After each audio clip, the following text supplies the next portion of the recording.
What's a story you are dying to tell but haven't found the correct question to it yet?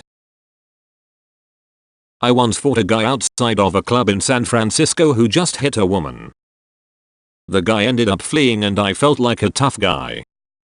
About 10 minutes later he came back with a gun and the woman who got hit immediately rushed to me and essentially pulled me inside this club and locked the door. She probably saved my life because I didn't even notice the guy returning. The cops never caught him.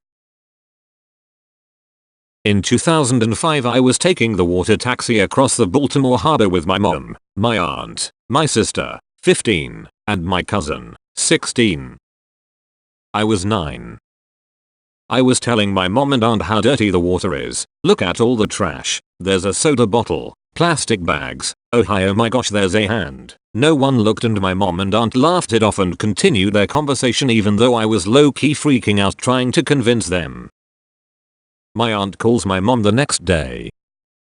Police find chopped up body parts in the harbor. I did see a hand. It's a joke in our family now, lol. A lady I met through video games is in a coma because some idiot was texting and jumped a highway barrier and hit her head on. That's all of the story I know. Sucks sitting here waiting to hear any news from her husband. When I was a kid apparently I almost walked into my mom changing in my own room but I accidentally caught a glimpse and I thought she had balls.